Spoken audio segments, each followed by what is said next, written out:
Muito bem, graças a Deus. Carregaram-me de partilhar a palavra do Senhor hoje. Vamos a isso, em nome de Jesus. Vamos a isso, em nome de Jesus.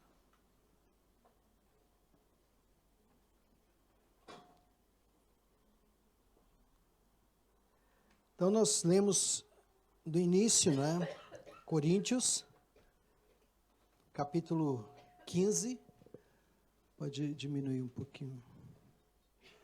Capítulo 15, do versículo 3 ao 9.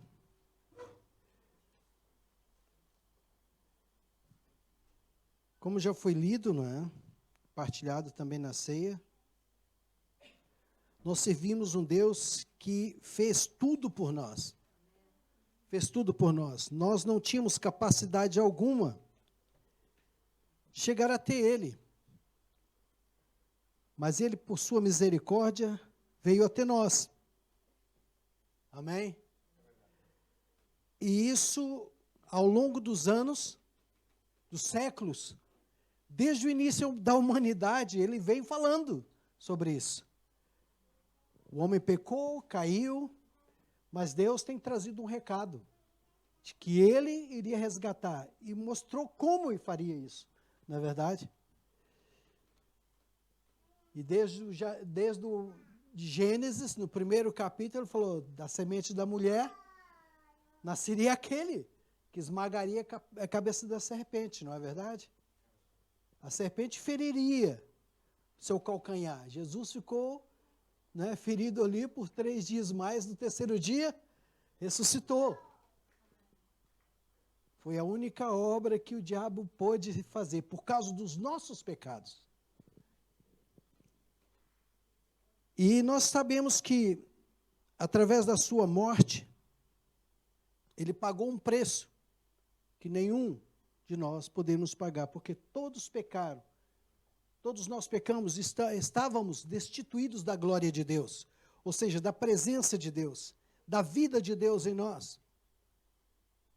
Nós estávamos mortos nos nossos delitos e pecados. Então Ele veio pagar um preço que fez-nos a chegarmos a Deus, abriu as portas, Ele rompeu as barreiras de separação, para que todo ser humano se achegasse a Deus. Agora é interessante que, se Ele morresse e ficasse na sepultura, nós seríamos apenas mais um.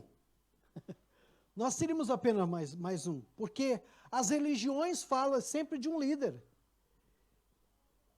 E desde a antiguidade, se a gente lê história de, né, Adonis, de, né, aqueles reis faraônicos, eles sempre tinham esperança de que eles voltariam de alguma forma. E muitos deles eram enterrados com todas as suas riquezas, achando que dali eles iam para um outro, né, outro patamar de vida e voltariam para salvar as pessoas. Mas ao longo dos anos, dos séculos, as pessoas foram desanimando, aqueles que não buscam o Deus verdadeiro. E aí eles falaram, bem, não tem ninguém para vir nos buscar, nós temos agora que cuidar de nós. Temos que fazer boas obras. E agora nós vamos, como nós não somos perfeitos, vamos morrer e o resultado é encarnar para a gente poder pagar aquilo que nós não tivemos condições de pagar e vamos melhorando. E muitas pessoas vivem assim, achando que ao morrer, ela vai encarnar noutra coisa qualquer e ali vai se redimindo, porque não há nenhum justo sequer. Todos pecaram. E essa consciência é clara na mente de todas as pessoas, no coração de todas as pessoas. Mas por não conhecer o Deus verdadeiro, não conhecer essa realidade de Cristo em suas vidas, eles começam a criar o Deus segundo a sua própria maneira de pensar. A ressurreição é um fator, né, histórico. É um fato histórico, grandioso milagre do cristianismo. E às vezes as pessoas falam, mas se Jesus não ressuscitou, ou algumas pessoas pedem prova, mas se ele não ressuscitou, como é que nós poderemos justificar a existência da igreja, né? E não só, se você começar a analisar a vida daqueles apóstolos depois da ressurreição, há uma mudança gigantesca na sua maneira de viver, na sua esperança, na sua ousadia. Como explicar a existência da igreja, se Jesus não tivesse ressuscitado? Os testemunhos daqueles que viram Jesus, homens honestos, sinceros, deixaram tudo por Jesus. Tudo sacrificaram. Será que iriam fazer isso por um engano, uma mentira? Jamais. Alguns relegam que Jesus apenas desmaiou, não é? A filosofia inventa muita coisa, mas o que é interessante é que o próprio Pilatos admirou-se de Jesus ter morrido antes dos outros, né? Mas se nós lermos as Escrituras, desde a quarta-feira, Jesus estava em jejum, ele teve a ceia e foi preso, chicoteado, perdeu muito sangue, sofreu amargamente a sua vida ali na carne,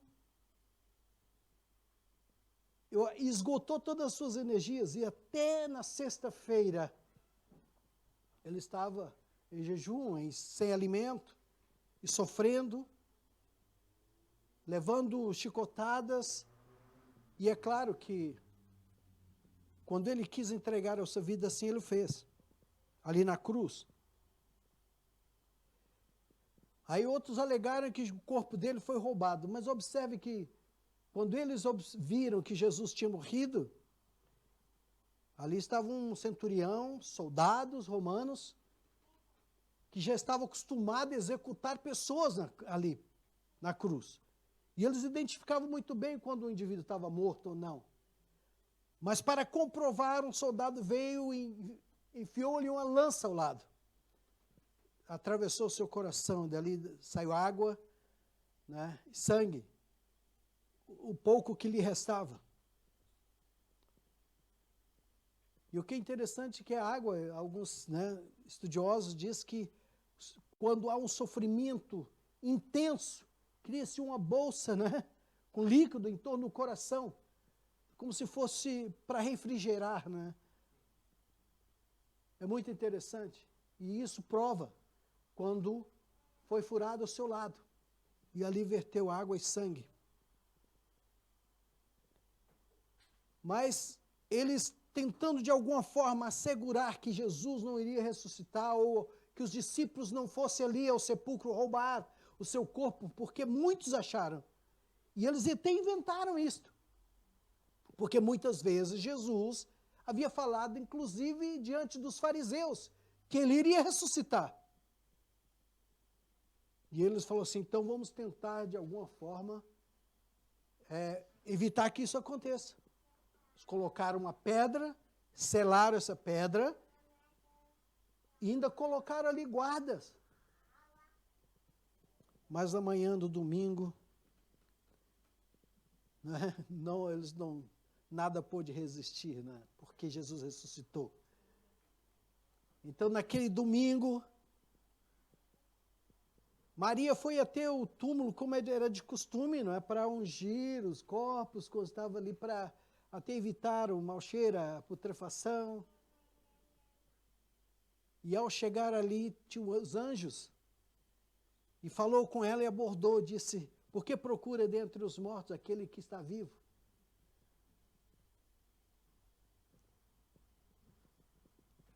E ainda falou, vai e fala aos seus irmãos.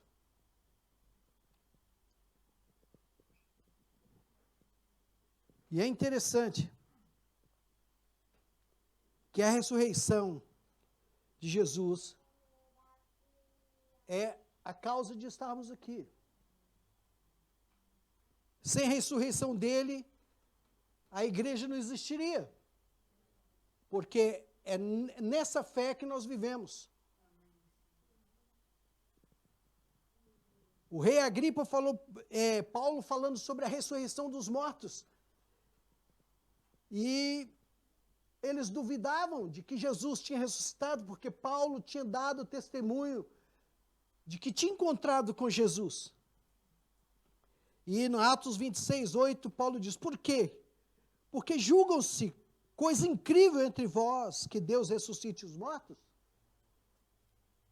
Se Deus é poderoso para fazer, né, do pó um corpo, quanto mais ressuscitar os mortos. E isso foi notório com relação a Lázaro. Estava morto há 4 dias e foi ressuscitado por Jesus. Só que aquela ressurreição, no dia seguinte, se a gente lê lá no capítulo 12 de João, os sacerdotes já queriam matar Lázaro novamente, porque estava defendendo Jesus. Então, quando falamos de ressurreição, a antiga ciência diz não sei. Se você perguntar, a filosofia argumenta, deve haver uma vida futura. E nós vemos essas religiões que, baseadas no humanismo, em filosofias de homens, eles tentam, como eu disse, pelos seus próprios esforços, alcançar um paraíso. Eles sabem que a vida não termina aqui. Alguma coisa há, porque Deus colocou a eternidade no coração do homem, para que o homem tema. Então, todo ser humano, por mais que ele tenta fugir dessa realidade, ele sabe que alguma coisa há além dessa vida.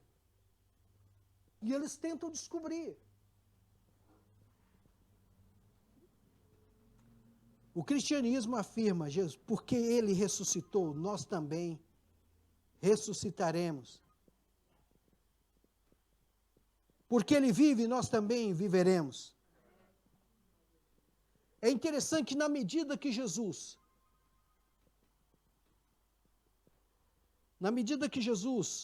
começa a aparecer para os seus discípulos, aparece primeiro para Maria. Maria, então, vai e conta aos discípulos. Só que ao falar aos seus discípulos, eles estavam ali, né, dentro de uma sala fechada.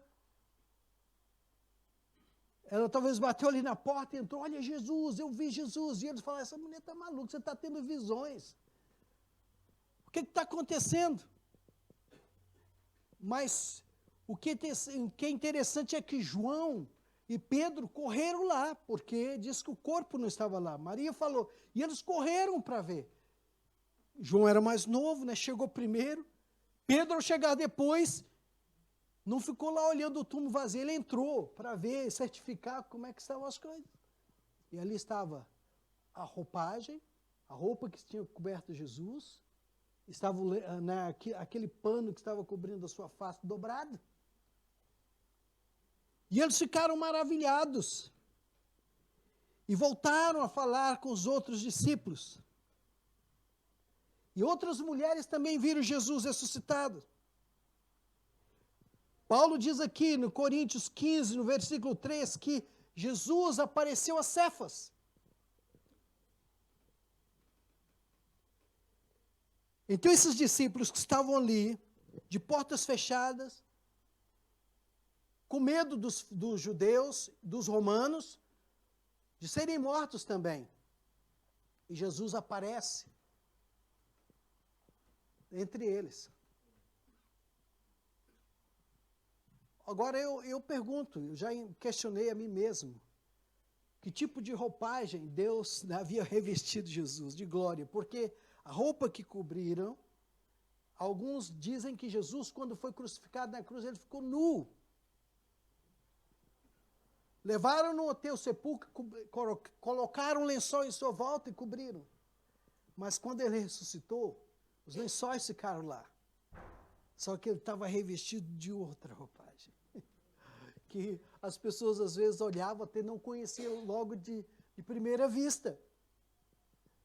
Quando ele falava, dava alguma pista, o pessoal, é o Senhor.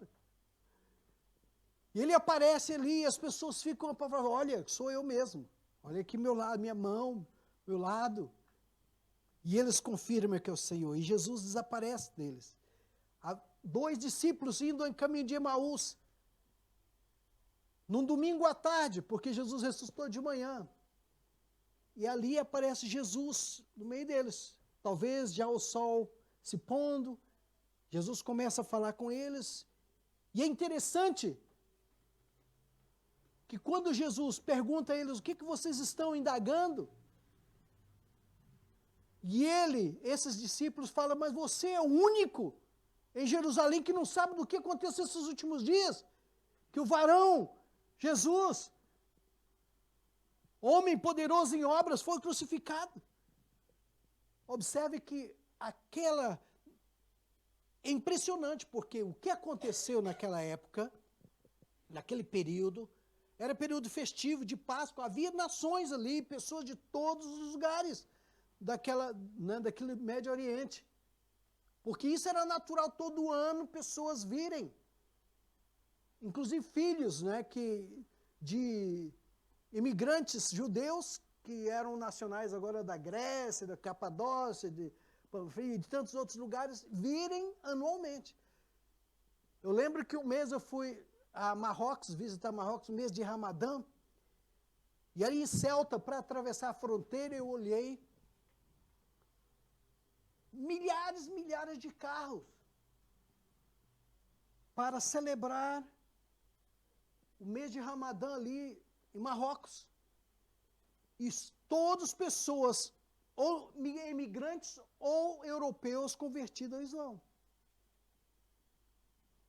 E eu imagino que naquela época a mesma coisa, havia muitas pessoas convertidas ao judaísmo. Centuriões, chefes, políticos, existiam muitos. E estavam ali. Então, foi algo notório a todos.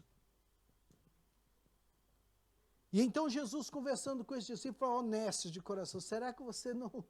E começou a falar com eles, e explicar as profecias que dizem respeito àquele acontecimento, desde do Velho Testamento, os profetas, os pais, e contar para eles. E Jesus fez menção de seguir em frente e falou, olha, já está escurecendo, venha, fica conosco. Jesus foi com eles, e ali talvez a ceia, a jantar, sentaram à mesa, foram comer. Quando Jesus deu graças, eles reconheceram que era Jesus. Jesus desapareceu do meio dele. É interessante que Jesus comeu depois da ressurreição, e as pessoas acham que ele tinha aquele corpo translúcido que via a comida descer pela garganta, ali no intestino. Não, Jesus disse era o corpo físico, osso, sangue, olha que carne, sangue, ou carne e ossos, não, sangue ele tinha vertido, porque carne e sangue não herdaram o reino dos céus. Mas o que é interessante, ele tinha um corpo glorificado, um corpo que podia aparecer em qualquer lugar e desaparecer ao mesmo tempo. Jesus disse, eis que estou convosco todos os dias até a consumação do século. E ali Jesus estava comunicando àqueles discípulos que ele poderia estar com eles em qualquer lugar que ele estivesse. Nada mais haveria como barreira de ter Jesus com eles. Eles poderiam estar numa sala fechada, no calabouço. E é interessante hoje como nós temos testemunho de tantas pessoas tendo visões de Jesus. Jesus aparecendo. As pessoas acham que Jesus, ele foi glorificado das maiores alturas. E agora ele está sentado ali e não faz mais nada. Ele fala, como ele disse lá, quando ele fez a cura, num dia de sábado. Meu pai, eu trabalho. E meu pai trabalha até hoje. Deus está trabalhando. E você olha para o universo, para a natureza, para as coisas. Quem está... Agora tem um microscópio aí poderosíssimo, eles estão vendo até quase o fim do universo, não sei. Mas ele diz que cada vez as coisas novas estão brotando e surgindo. Deus está trabalhando, meus irmãos. Deus não para. E Ele está a trabalhar hoje em nossa vida, nesse lugar, no seu coração, está a convencer você. Todos os discípulos, incluindo Tomé, Estava ali na sala e Tomé duvidando, estava numa sala e duvidando, porque ele não estava na primeira aparição que Jesus apareceu com os discípulos. Tomé não estava presente. E agora está ali Tomé sozinho que não viu o Senhor. Fala, eu duvido. Só se eu colocar a mão ali ao lado e nas suas mãos é que eu vou acreditar. E de repente, Jesus aparece no meio deles. E é uma coisa muito interessante. Talvez você fale, mas eu estou pensando isso, eu estou falando isso e Deus não sabe. Quando Jesus apareceu ali e falou logo aquilo que Tomé tinha dito. Tomé, não sejas incrédulo, coloque a tua mão aqui. Tomé foi e colocou a mão, não foi? Não. Ele caiu, prostrado. Falou, Senhor meu e Deus meu. Então não há dúvidas. Quando você tem consciência de que Deus está vendo, conhecendo o seu coração, os seus pensamentos, a sua vida, Ele está mostrando aos seus discípulos, não tem como vocês estarem ausentes da minha presença. Para onde me irei do teu espírito? Para onde fugirei da tua face? Diz a palavra. Se eu for no mais profundo abismo, ali tu estás. Se eu tomar as asas como da alva e remontar a minha habitação lá nos céus, no canto do universo, o Senhor também está ali. Então Jesus está agora mostrando que a presença dele seguiria os discípulos onde quer que eles estivessem. E ele aparece aos discípulos no monte. E uma multidão de 500 pessoas, na medida que ele está falando o seu último sermão, ensinando os seus discípulos. As pessoas estão a ouvir aquilo. E quando ele vai ser assunto aos céus, tem ali os seus discípulos ao lado dele.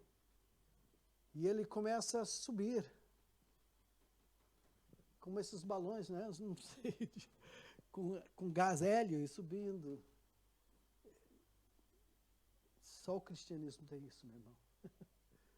Pode variar, pode viajar nisso. Pode imaginar. Só Deus, só a palavra de Deus, só o cristianismo nos faz ir além deste mundo. É maravilhoso quando você lê a palavra de Deus, ver os milagres, as promessas de Deus. Nós estamos aqui como peregrinos.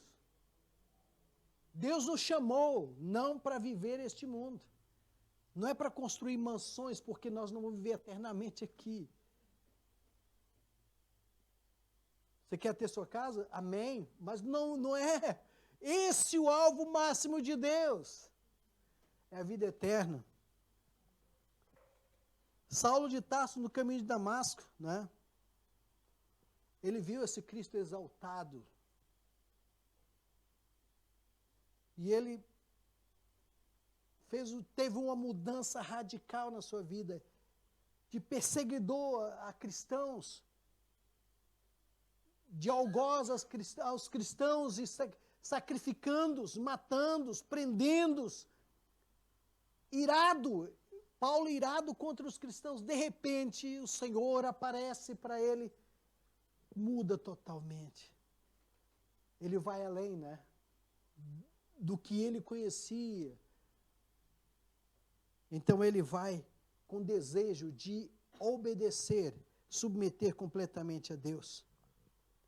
Porque ele agora viu o Cristo ressurreto, o Cristo glorificado, o Cristo exaltado. Ele subiu, ele foi elevado às maiores alturas. Ele disse, é-me dado todo o poder nos céus e na terra. Nos céus e na terra. Ele é cabeça de todo varão, cabeça de todo principado e potestade. Todas as coisas lhe estão sujeitas. Pelo que também Deus o exaltou soberanamente, lhe deu um nome que está acima de todo nome. Para que ao nome de Jesus se dobre todo o joelho. E toda língua confesse que Ele é Senhor, para a glória de Deus o Pai. E nós sabemos como Paulo desejava, em Filipenses 3,10, diz que Paulo, depois dessa experiência, o que ele queria experimentar, né, o poder dessa ressurreição. Nele mesmo, ele queria. Observe que nenhum dos apóstolos mais tiveram medo da morte. Paulo mesmo diz que, né, morrer era lucro. Porque agora eles tinham tido experiência a um Cristo sobrenatural, um Cristo ressurreto. E eles tinham a convicção de que tinham vida eterna. Eles podiam gozar de vida eterna. Então essa é a realidade que tem que estar em nossos corações. Se você está aqui e a sua expectativa é só para essa vida, você é o mais miserável. Você está perdendo o seu tempo. Paulo disse isso. Se nossa expectativa é apenas para essa vida, somos mais miseráveis, mais pobres. Porque estamos deixando de fazer coisas apenas por alguns anos, sei lá, por capricho. Não temos convicção em nós mesmos. Mas quando nós negamos a nós mesmos, tomamos a nossa cruz diariamente, é porque nós sabemos que temos um galardão eterno nos céus. Temos a vida eterna nos céus. Ele é maior do que o sábado. Há muitas pessoas, às vezes, procurando fazer alguma coisa para obter essa salvação. E até guardar o sábado, né? Às vezes, falar, eu tenho que guardar um dia.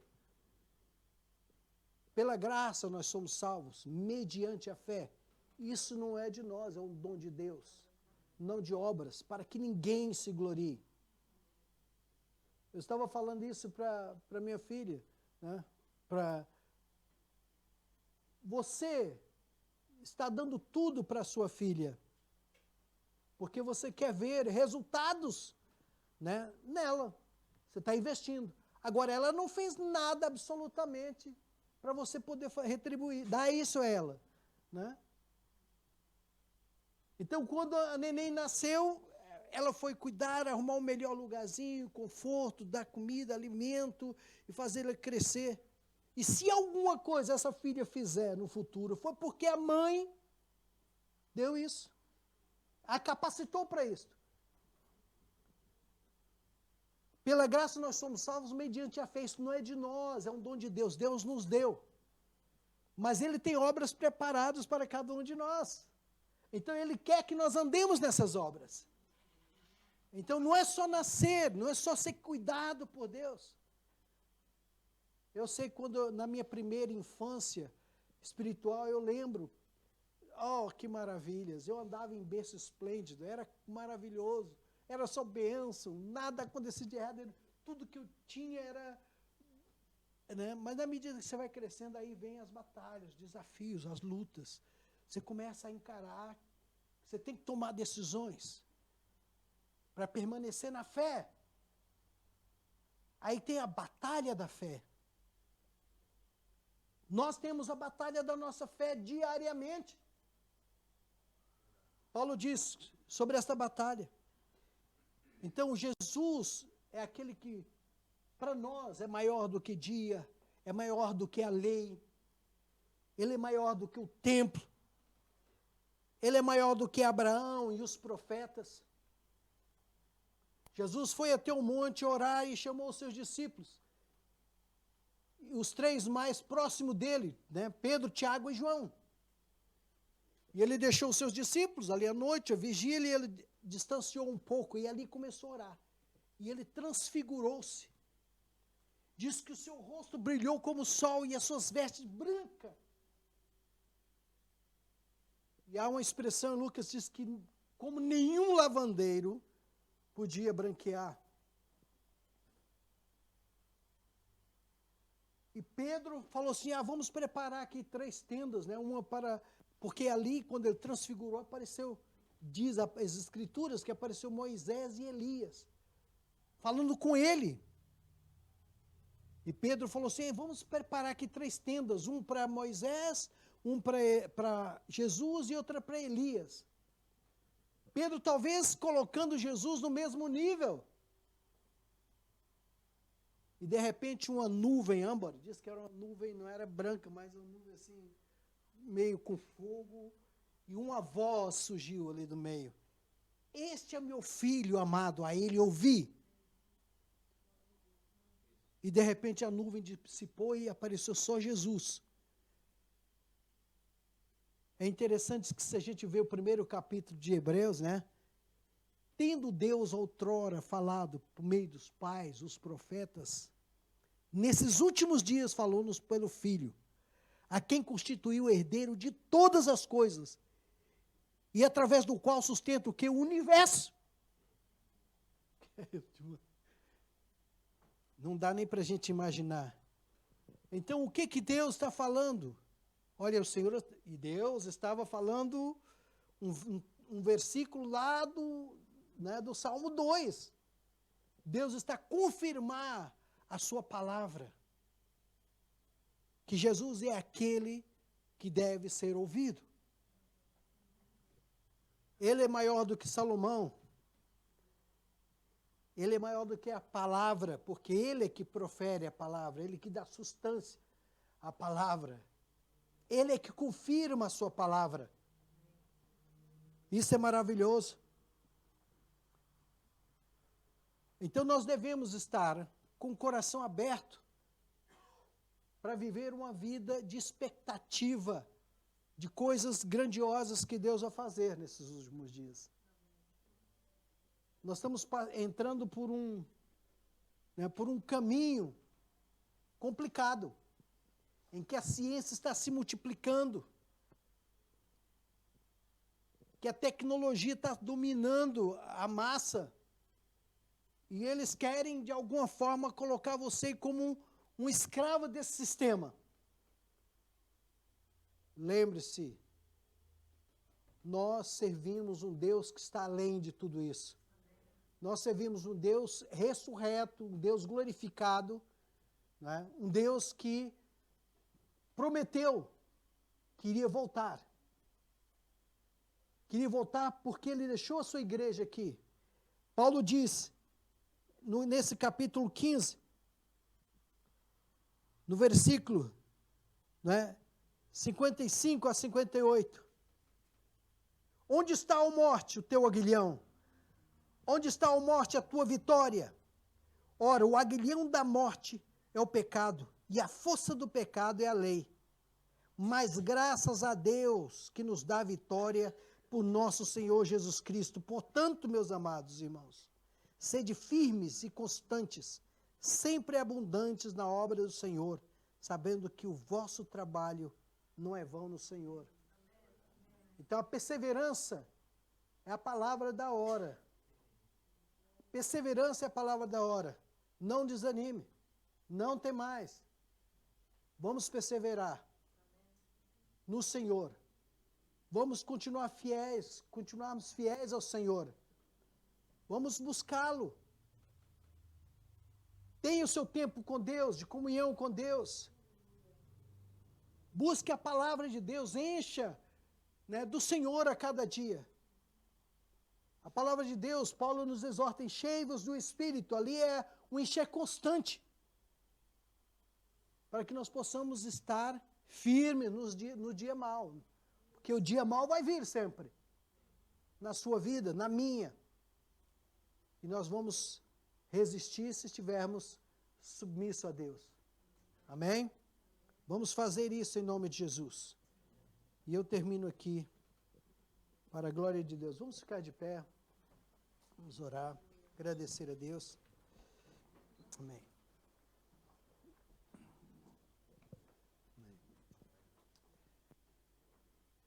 Pai, obrigado, Senhor, por esta manhã, obrigado por esses irmãos, obrigado por cada vida aqui presente. Mas obrigado pela tua obra perfeita. Nós, por nós mesmos, não conseguiríamos, Senhor.